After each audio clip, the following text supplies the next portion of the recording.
The expatriate Sri Lankan community in Australia has become a vibrant section of this multicultural society of ours. That is so because of the pioneering work of some dedicated individuals who have worked tirelessly to earn that respect from the rest of the community. We have in our studio this morning a person who was instrumental in building that reputation. That is Mr. Nihal De Run. Good morning, Nihal. Good morning, Bandu. Nihal, I know you're a royalist, that is an old boy of Royal College. So two royalists here today. That's right. So, see, I know you started your career as a tea taster way back in Sri Lanka. Yeah. So can you give us a little count of... I left Royal College at the age of 17 and a half because I was keen to get into a job, and I was lucky to be offered a position as a tea taster at Whitall Bousted's Bosun Quetin Screen, and I worked there for 2 years and then joined Shaw Wallace and Hedges, where I ended up my time as a tea taster in Sri Lanka before migrating to Australia. I know that, by profession you're a financial planner. Correct. I ended up my career in Australia as a financial planner, and now I'm only working as a consultant in that industry, right. Putting buyers and sellers together when they want to sell their businesses. But I'm no longer full-time, and I'm now retired. But I know that, you have devoted most of your life to many charities benefiting both the local community here in Australia as well as our country of origin, Sri Lanka. Now, some of the charities that you started or you were working before this latest venture, can you elaborate on that? Yes. My emotions were stirred when tsunami 2004 happened. I was in a position then to start looking back at my motherland and saying, it's time I put something back into that country for all the free education I got at Royal College. And I was stirred by what happened with tsunami. Right. And I followed Dr. David Young's invitation to help him.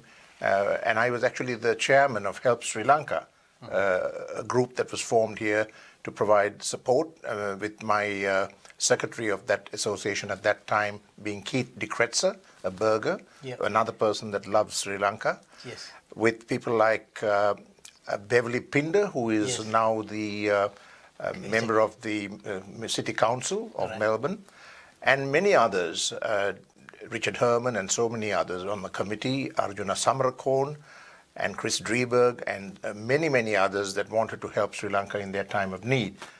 But that organization only lasted for 5 years because we felt that our time had reached where we needed to right. move you on. You have done your job there. That's right. And more importantly, you were instrumental, or you have had the chance to get the other communities and also the Australians involved, and recently you teamed up with Dr. David Young to yes. launch this new charity.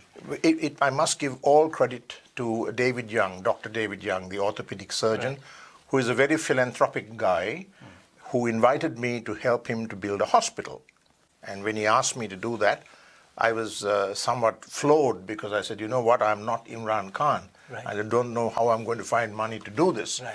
But we put our heads together, and I thought if an Australian wants to do something so noble yeah. for Sri Lanka, well, right. how can I say no? Yes. And then I became the CEO of the foundation that we set up. Yeah, so you're a founder of I'm a founder of the foundation with Dr. David Young. So what's the charity called? It's called the Foundation Supporting a National Trauma Service in Sri Lanka. Right. Now, the reason we use national... Oh, yes, it's a registered charity with all of the checks and balances of the Victorian and Australian governments, as well as the Australian Charities and Not-for-Profits Commission. We have the tick of approval as a registered organization doing all the right things. So there's a fair bit of work that goes into remaining compliant.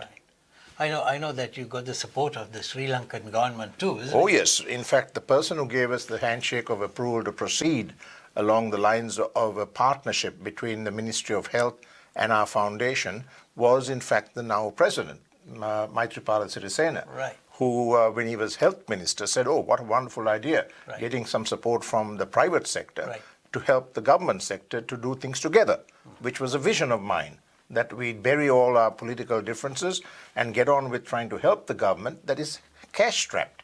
And if we can help the government, irrespective of whether we are Sinhalese, Tamils, Muslims, or Buddhists, whatever, we should be actually helping humanity. Yeah, actually, I mean, Dr. David Young is a sort of a reputed surgeon, and he has helped in many ways. He is an outstanding man who gives freely of his time. He has done, since we started this foundation, he has done about 14 visits to Sri Lanka. I have done about 11. We always pay our way. We don't take any money from the foundation for our flights and our accommodation and our travel. Lots of friends and members of our committee, which is quite large, help us when we go to Sri Lanka to travel and meet people. We have raised most of the money from Sri Lankan corporations who have seen the light and buried the hatchet about the government and their differences and given us fairly substantial amounts of money. Sri Lanka Telecom, US dollars 300,000. John Keel's US dollars 200,000. Arsari Group Hospitals 150,000. Brandix 20 million rupees, which have been paid in part. But they will all come to the party, and many others. I dare not leave people out because the list is too long. Right. But I want to make one point very clear. An Australian individual has parted with 160,000 US dollars to us thus far.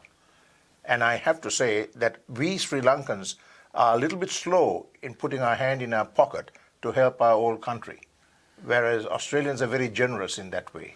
Yeah, I mean, even during tsunami time, I met Dr. David Young at in Galle. Yes, I know you were there. Yeah, and so, I mean, from that time onwards, even people like Shane Warne and all these cricketers. I mean, you know what, David is an enduring person. He goes there.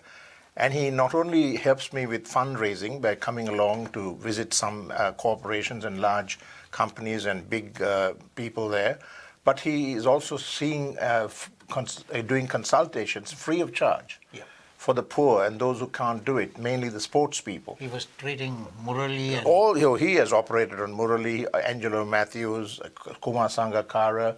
All these fellows have had some time with David. Actually, I've met Tendulkar in his... Tendulkar, the other day Wasim Akram was there, the other day Dwayne Bravo was there. But he loves people, he loves Sri Lankans, and he likes sportsmen, and that's where orthopedic surgery is needed, so therefore he's very much amongst them. But in Sri Lanka, I have seen him do consultations and then helping surgeons there by being a consultant surgeon, working till midnight. And I'm sure you have, I mean, as a person with a good reputation back home in Sri Lanka, you may have helped in getting the support of all these corporations you mentioned. Yes, I had the benefit from my very young age of working in those companies, and most of my colleagues in those companies and others who have worked in the industry, mainly the tea industry, have reached the top of their companies and are available to me to tap into for this purpose. I also played sport, and I played rugby, and I know a lot of people from the sports side of the business.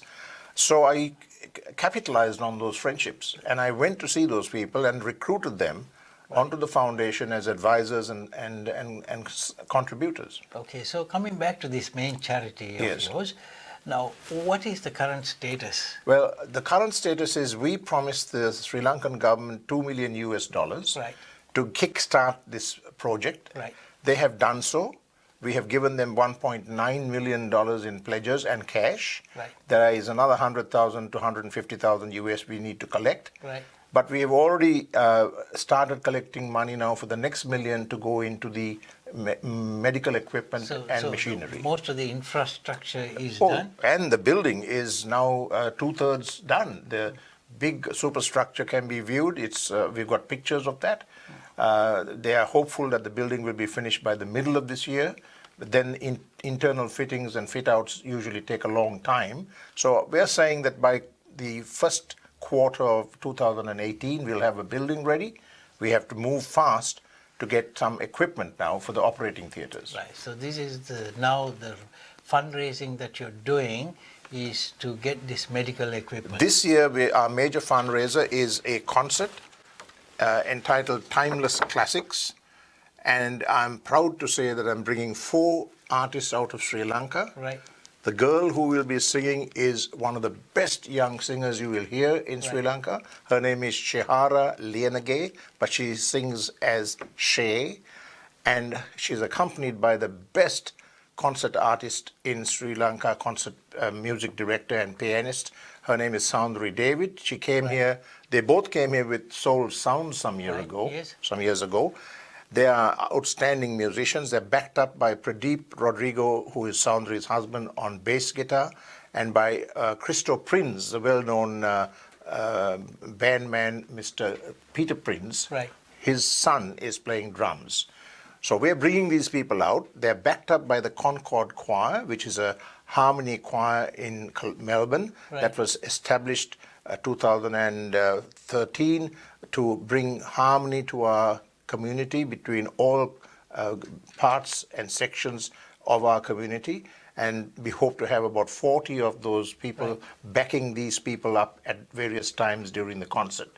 So I'm appealing to my family, friends, and wide circles of connections to come along for this. So where is it going It's going to be held at the Beeson Centre, which is a beautiful auditorium specially designed for concerts at on Station Street, Burwood. It's a beautiful auditorium that can hold 900 people, but we are budgeting for 700 people to attend on the ground floor. And I hope that we will fill all the seats. The seats cost $40 for the silver, $50 for the gold, and $75 for the platinum. The platinums are almost all sold out because they're supported by corporations and corporate clients. But I appeal to people to book early because the best seats will go first. And you can do that by going into our website, www.projectbeep.org, and then tapping on or clicking on the flyer, which will take you to the try booking website, and then follow the prompts, put in your credit card, buy your ticket, select your seats, and print your tickets out and bring them to the concert. So that's a very simple operation. It's a very clean, nice operation, but if people are a bit hesitant to go into the website and present their credit cards, they should actually talk to us and we'll help them. So can you give some numbers? Well, the project number, the best one to call is my own, 0419 382 142, and I will have a member of my team contact those people to help them with buying the tickets. But it's all on the flyer, the brochures, which are available, and it's on our website, projectbeep.org. So www.projectbeep.org. We'd love to see you there. We expect to have a nice audience, and we will try to arrange for you, Bandu, if at all possible, to interview the Soundri and Shehara when they come. We'd love to do that.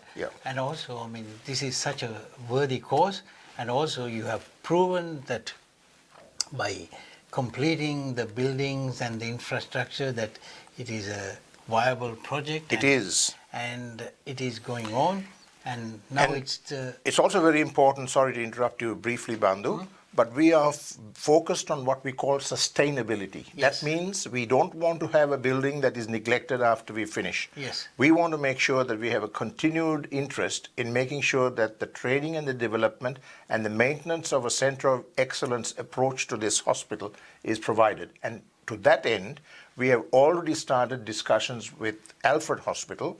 And Dr. Gerard O'Reilly went with David Young, Greg Hoy, Suren Jayavira, Shamila Balanathan. They all went to Colombo in December and then to Batticaloa to inspect the site, to meet the staff, and to actually assess what is needed in the next phase, which is training and development. Absolutely, that is the most important thing, the maintenance. Maintenance and sustainability. Into the future. And so I've already got a young gentleman named Jerome Adams, who is Deputy CEO understudying me, to prepare the foundation for its succession phase. for anybody who wants more information, they can go to your website. Go to the website or call me, Yes. and I'll be delighted to help. Okay, Nihal, as always, you have, I know in the past you have done your duty to our society and society in general. So this is another good venture that you have gone into and teamed up with people like David Young. So I'm sure this is going to benefit the Sri Lankans. Very much so. It's for our motherland, irrespective of caste, creed, or wherever they come from and whatever they believe in. It's for humanity. It's a neglected part of our country, Right. but the important thing is we have convinced the Ministry of Health that it's only an example of what they should do around the country. And they have a blueprint now to have 14 such emergency and accident facilities around the country, Right. when they can find the money which they're applying for from the World Bank. Okay, Nihal, thank you very much. This is, as the event comes closer, maybe you can come again and talk Delighted to us. come again, Bandu, and we want some support. I know that your listeners may not find the English classical. I'm not talking about high classics now. I'm talking about modern music, Right. from Broadway, from the cinema, from the stage. Excellent singing, quality singing. Maybe some of your listeners may not be in that kind of I think mode. that's what we want our listeners to Yes, be. yes.